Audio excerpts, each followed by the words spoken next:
He came in wearing a hoodie and worn-out sneakers. They assumed he was lost, but what they didn't know was that he owned more than just the car. He owned the room. And with silence, he taught them all a lesson they'd never forget. This is the true story of how one man stood still and made the world stop scrolling. Of how quiet dignity, when met with loud judgment, doesn't shrink. It rises, and when it does, it changes everything. It was a crisp Saturday morning in the suburbs of Atlanta, tinged with the soft chill of early November. The lazy sunlight had yet to break through the pale gray sky, casting a quiet melancholy across the rust-colored trees. A dusty old Ford Escape turned into the polished parking lot of Harrington Motors, the city's most luxurious car dealership. The engine gave a low rumble, then went silent. The door opened. A tall, black man stepped out. He wore a navy blue hoodie with no logo cuffed jeans and a pair of white sneakers dulled by years of wear. His face was calm, his gaze sharp yet warm. His name was Marcus Bell, 38 years old. He didn't walk with urgency. He moved like a man who no longer rushed for anything in life. But Marcus was not your typical customer. He was the CEO of a clean energy tech firm recently listed on the NASDAQ. Just last week, Forbes interviewed him on sustainable growth strategies. And today he came to buy a new Range Rover quietly without a fuss. But this dealership wasn't built for people who look like him. Inside Harrington Motors, everything gleamed like a five-star hotel. Audi Q8s, Mercedes GLEs, and Range Rovers sat on glossy floors like sculptures. The scent of new leather blended with subtle hints of curated fragrances from the air system. Smooth jazz played softly in the background. Marcus stepped through the door. No one greeted him.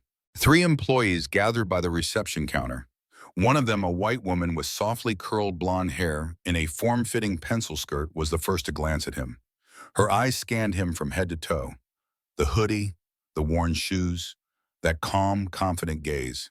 She stepped forward with a smile that felt more rehearsed than real. "Sorry, the service department is to the left," she said, her tone cold and practiced. Marcus looked straight into her eyes. "I'm here to buy a car." The words made her pause slightly.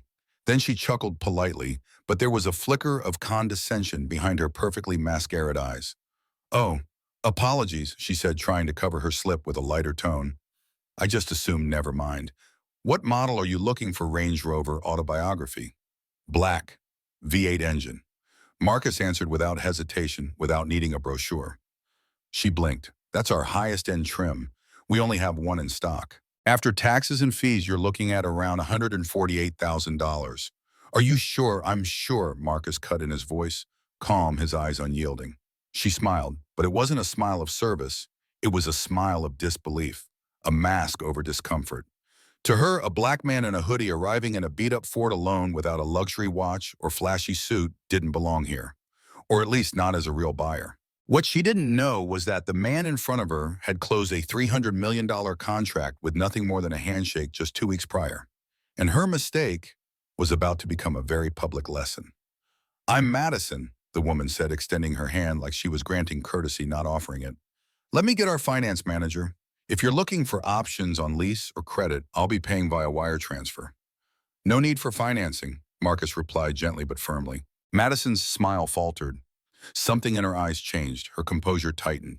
Not because Marcus was rude, he wasn't, but because he didn't fit the script in her head. "Have you owned a Range before?" she asked, trying to fish for footing. "No, but my company has developed software solutions for Land Rover dealerships nationwide."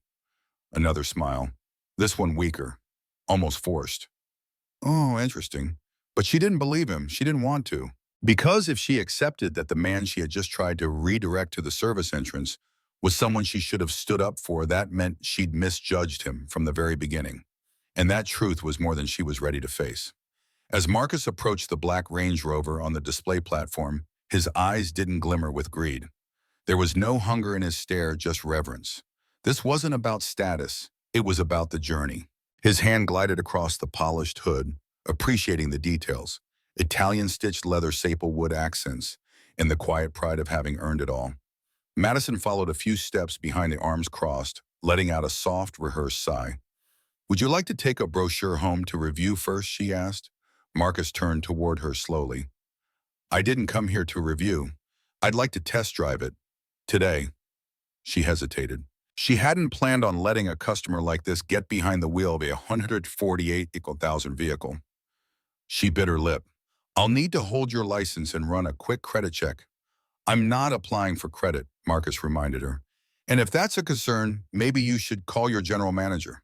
For a moment, the air between them turned still. The confidence she wore so easily now hung by a thread, because Marcus wasn't being questioned anymore. She was. Madison forced a stiff smile and slipped quickly into the office behind the general manager nameplate. She reached for the intercom. Heart pounding, but before she could press a button, a fellow employee poked his head in. What's up? Someone needs the boss. There's a customer, Madison muttered, swallowing her unease. Wearing a hoodie jeans, wants to test drive the autobiography. The man frowned. Tall guy, dark hoodie? Yes. He chuckled. You didn't recognize him. Recognize who? That's Marcus Bell, the Marcus Bell, CEO of Beltech. The guy corporate emailed us about this morning said to roll out the red carpet if he ever walks in. Madison went pale. You mean the one who drove in with the old Ford? Yeah, the one who could shut this entire dealership down with a single tweet. She stood, frozen blood draining from her face. And then came the knock. Marcus stood at the door, not angry, just calm, eerily calm. The kind of calm that did not scream revenge, but retribution. He didn't need to raise his voice. He was the consequence she had just called upon herself. Madison opened the door slowly, wearing a strained expression. Marcus didn't rush in. He surveyed the office calmly, then pulled out a chair and sat down. Not like a customer waiting for help, but like someone used to running meetings that shape markets. Mr. Bell, she began, a voice brittle. No need to explain. Marcus said, eyes settled on the Range Rover logo on the wall behind her. You've said enough already, from the way you looked at me when I walked in, to the moment you pointed me toward maintenance. Her face burned with shame. Her fingers clutched beneath the desk, but no defense came to her lips. I don't need a brochure. I don't need a credit check. I don't need a guide, he paused. I need someone who listens. Someone who understands just because I wear a hoodie doesn't mean I'm broke. And just because I drove in an old car doesn't mean I don't belong. His voice didn't shake. It didn't rise. But it cut.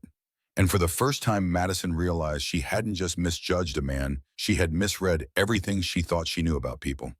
While Madison was still scrambling internally for some way to make things right, the office phone rang sharply. She picked up. Madison Harrington, a stern voice asked. Yes, speaking. This is James Dalton, Regional VP of Harrington Automotive. I was just informed Marcus Bell is at your location. Is that correct? Yes, he is, but no further comment. Dalton cut her off, voice sharp as glass. Mr. Bell is a national priority client. If I receive even one more report of unprofessional or discriminatory behavior from your branch, you'll be submitting your resignation before sundown. Click. Madison stood motionless. Marcus didn't ask about the call, but the look in his eyes told her he knew. And he didn't need power to humble her. His presence alone had turned the room upside down, because sometimes power doesn't come from raising your voice. It comes from giving someone a chance to realize how small theirs actually is. Madison stepped out of the office, her face pale and drawn. She walked toward Marcus, her voice barely audible. I want to apologize. I misjudged you and I didn't treat you with the respect you deserve. Marcus looked at her not with anger, not with contempt, but with a gaze so still it stung more than any rebuke. I don't need your apology, he said gently. What I need is for you to learn something from this. Madison swallowed. He wasn't looking for forgiveness. He wanted accountability, not through words, but through change. Do you know, Marcus continued, I could have walked out, gone to another dealership.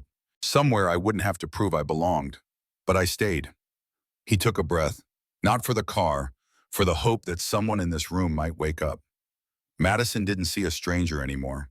She saw a man carrying integrity, brilliance, and a grace far greater than the space she stood in. And for the first time, she felt what true professionalism looked like. 1 hour later, the transaction was complete. No financing, no hesitation. Just a quiet confirmation email from the investment bank.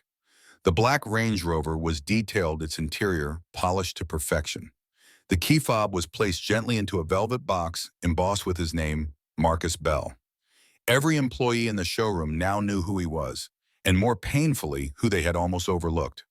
As Marcus walked toward the exit, he turned back briefly to where Madison stood near the window, still looking unsure of how to breathe.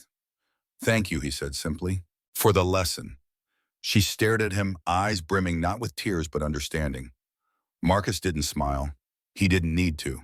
He stepped into his new car with the calm dignity of a man who had nothing left to prove because he never needed to prove it in the first place. And as the engine purred to life, the entire showroom went silent, not because of the car's roar, but because the man who drove it out had made them see themselves differently. The new Range Rover rolled smoothly out of the dealership, but what Marcus carried with him wasn't just a car, it was yet another story. A story of being judged by appearance, by skin, by the dents of an old Ford. And it wasn't the first time. He had been mistaken for an assistant in his own boardroom, once asked to show a security badge before entering a keynote stage where he was the speaker. Another time, a hotel concierge assumed he was delivery staff while he stood beside investors in tailored suits. It had happened again and again, and every time Marcus chose not to explode. Not because he lacked emotion, but because he understood if he let his rage speak, that's all they would remember. Not the truth, just the volume. Today was no different. He didn't react. He allowed them to reveal their assumptions, and when the moment arrived, he simply stood in it. No revenge, no anger, just presence. And often presence speaks louder than protest, because the world doesn't always need to be shouted at. Sometimes it needs to be shown. That evening, Madison sat alone in the dealership office. The lights were off. Her coworkers had left, but she couldn't bring herself to move. She stared blankly at the screen, still displaying an open email from corporate. This branch will be monitored closely for the next 30 days. Any further incident involving bias, negligence, or unprofessional behavior will result in immediate administrative action. But Madison didn't feel angry or mistreated.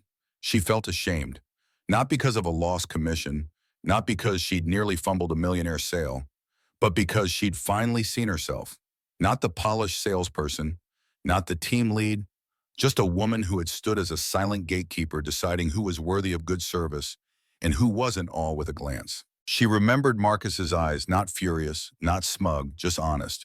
And that honesty had shattered every excuse she might have clung to. It was the first time in her 7-year career she truly understood what it meant to serve, not sell, not assume. And deep down she knew, if she didn't change, it wasn't just her career that would collapse. It would be the integrity of who she believed herself to be. The next morning, the dealership held an emergency staff meeting at 9 a.m. Everyone was present. No one joked. No one sipped coffee.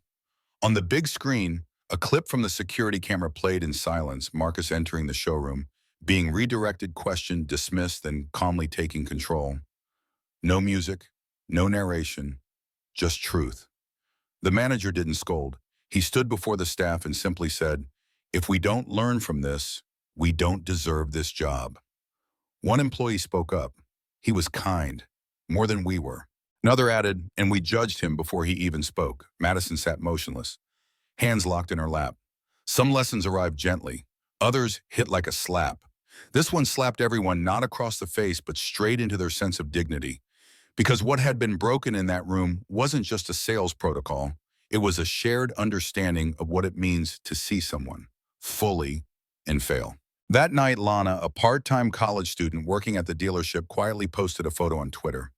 No hashtags, no captions, just an image Marcus standing beside his new Range Rover, holding the key box in one hand, his face calm, not triumphant, not angry, just still.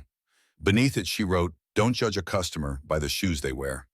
He didn't need to raise his voice. He taught me that with silence. By morning, the post had gone viral, 300,000 shares in 12 hours. No outrage, no insults, just reflection. People weren't furious. They were quiet. Because this story didn't start with a fist or a scream.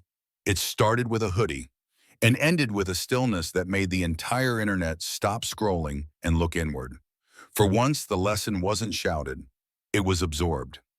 Days later, at a major tech summit in San Francisco, Marcus Bell was announced as a keynote speaker on the same stage as Elon Musk and Oprah Winfrey.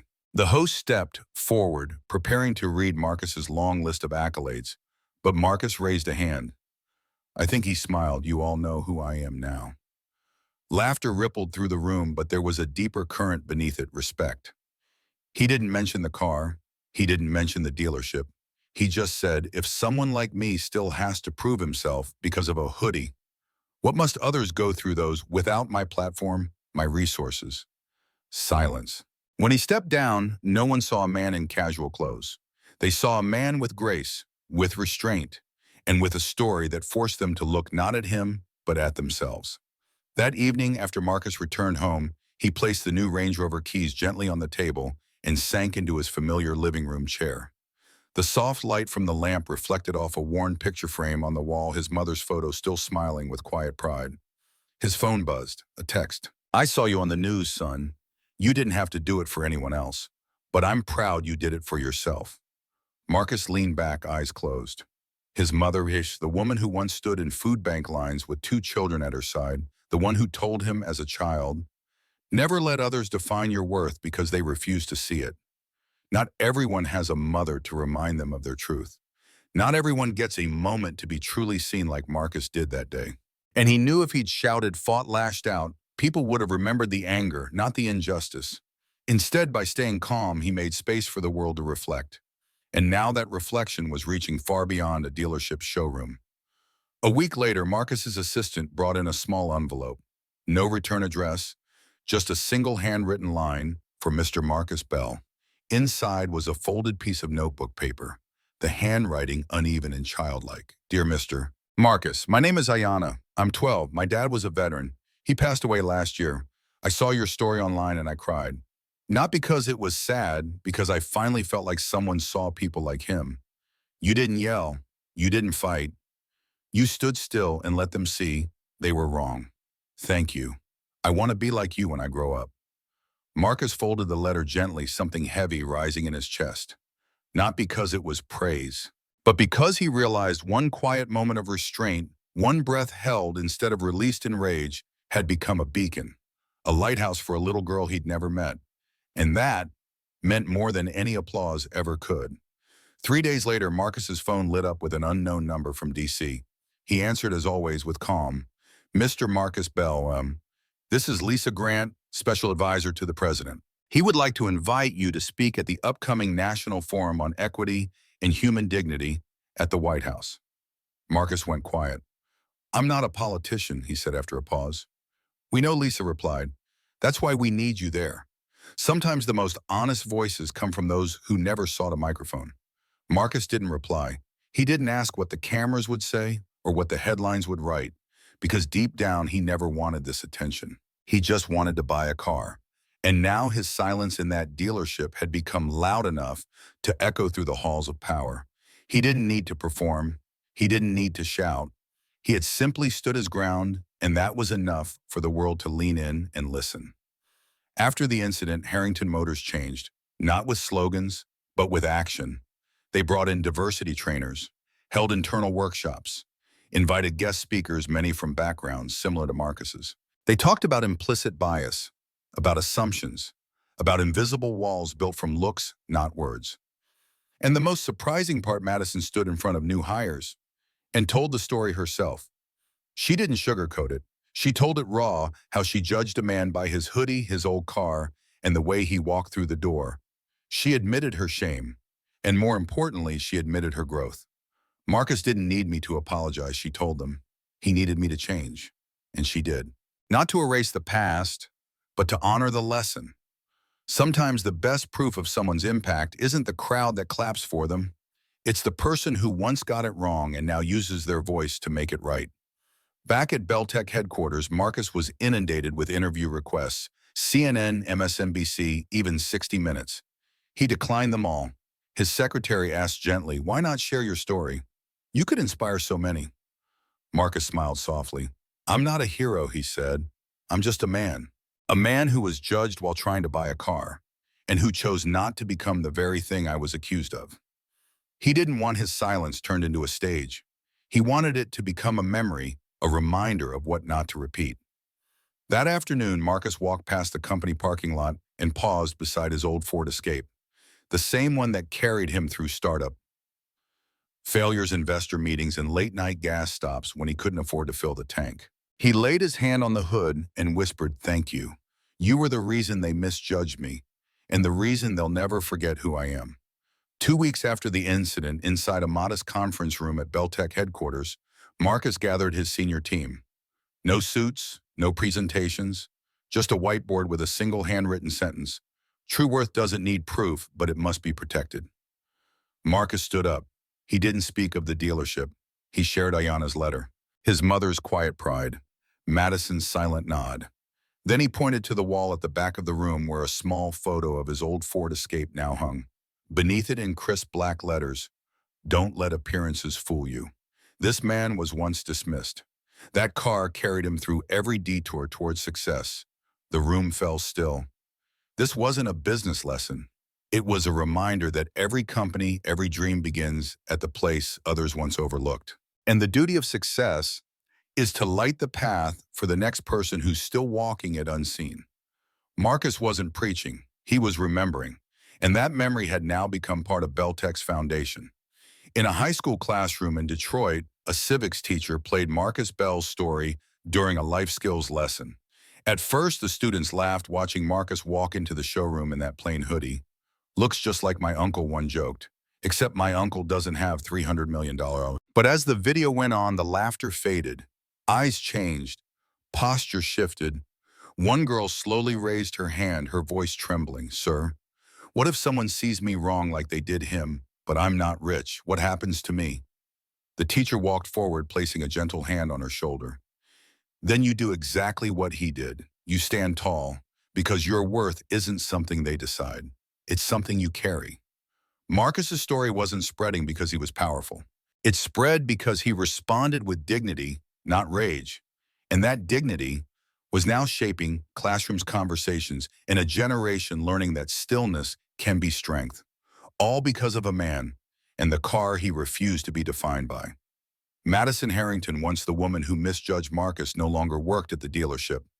Not because she was fired, because she chose to leave, to do something she now felt was right. She began traveling to dealerships across the state, organizing workshops about microaggressions in customer service, sharing the subtle ways people are dismissed without a single harsh word. Her first session opened with her own story. "I misread a man," she said, "not because of hate, but because of habit. I thought professionalism had a look, a sound, a car. And I was wrong." She didn't cry. She didn't ask for forgiveness. She offered truth. Marcus didn't want my apology. He wanted my awareness, and he deserved it. The room was silent, not out of awkwardness, but awakening. No one expected the woman who made the mistake to become part of the change. But that's what Marcus inspired, not revenge. Transformation. A month later, Marcus was honored at a Time Entrepreneur of the Year gala. The host introduced him, not just a tech visionary, but a man who reminded us what silence can mean in a world too loud to listen. Marcus took the stage dressed simply. No tie, no spotlight seeking. He looked around the room, then spoke. "I'm not here because I made the most money. I'm here because I chose not to let someone else's assumptions make me less." The room fell into reverent quiet. I didn't raise my voice to be heard. I stood still so they could hear themselves. He placed the microphone down. No dramatic exit, no headline moment, and yet the audience rose to their feet. Because sometimes power doesn't roar. It breathes, it lingers, and leaves people forever changed. At home, Marcus hung the Range Rover key beside his front door. Outside, his old Ford Escape still sat in the driveway, quiet, loyal. He made tea, sat by the window, and watched the last of the afternoon sun melt across his lawn. His phone buzzed a message from a young man. "I saw your story. I once got rejected from a job because I didn't look professional. But today I stood up straighter. I kept going. Thank you for standing still so others could find their footing." Marcus smiled faintly. In a world screaming with pride and performance, he had chosen not to fight fire with fire. He chose to be present, to hold still, to let his silence speak for the unheard. Because sometimes the greatest protest is not in what you say, but in what you refuse to become. True dignity doesn't shout, it stands. Marcus Bell reminded the world that sometimes the most powerful form of resistance isn't anger, it's restraint. He didn't ask to be seen as a CEO. He asked to be seen as a man. And in doing so, he gave others the courage to be visible without needing to perform. Because respect isn't a luxury, it's a right.